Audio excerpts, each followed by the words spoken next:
دا څومره اختلافات چې په دې امت کې جوړ شوي دي دې ټولو فیصله به د قیامت په ورځ وشي او پته به ولګي چې څوک په حق دی څوک په دا حق دی.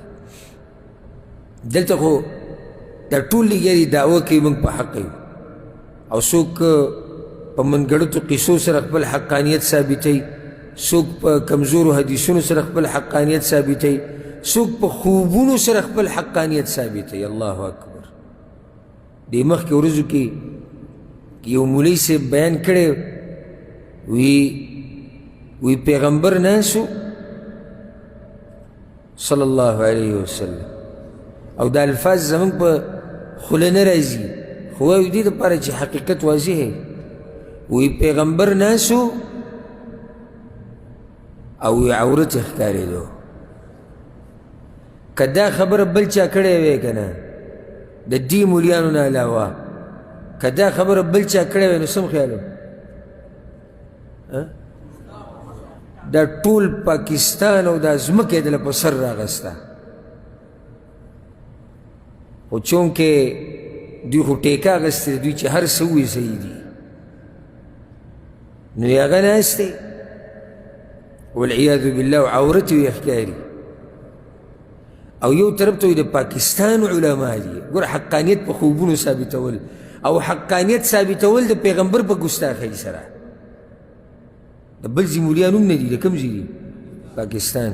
نو دې ملګرو ته مې ووایي څه ظالم دی نو هغه حق یې صرف د پاکستان په مولیانو پورې وتړو او د پاکستان په مولیانو کې هم ټول نه د دغه مولوي صاحب جماعت یادوي کوم کې چې دی نو په دې دومره غټه دنیا کې حق پرست مولیان کوم ځای کې دي؟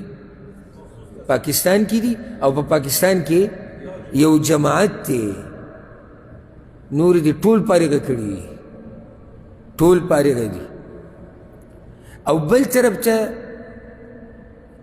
د سعودي عرب باچا یاد کو یا د سعودي عرب ولی عهد چې د محمد بن سلمان او د پاکستان وزیر اعظم یاد کو. نو دوی لګیا دي ګوره د دجل ته او ګوره د امت راپارولو ته او ګوره د امت په خپلو مشرانو باندې بدګمانه کولو ته. نو دوی لګیا دي د پیغمبر نه ګوتې پرې کوي او د پاکستان علما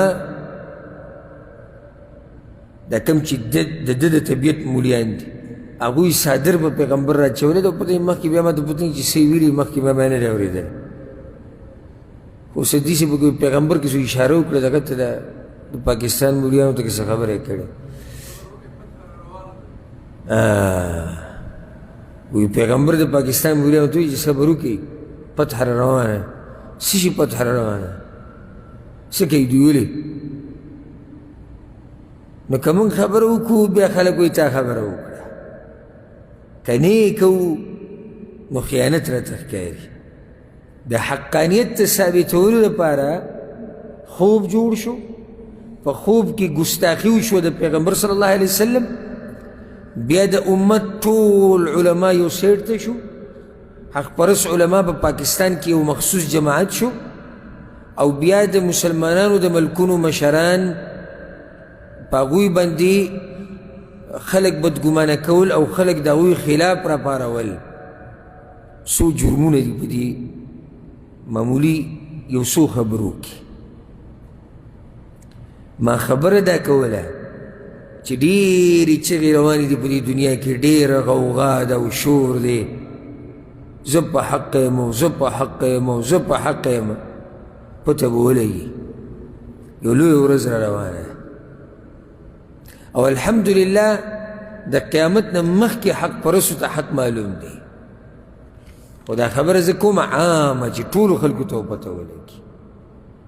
چا چې ځان په زور باندې جاهل کړی دی یا څوک جاهل دی یا څوک متعصب دی که هر څه دی ټولو ته پته ولګي قیامت په ورځ.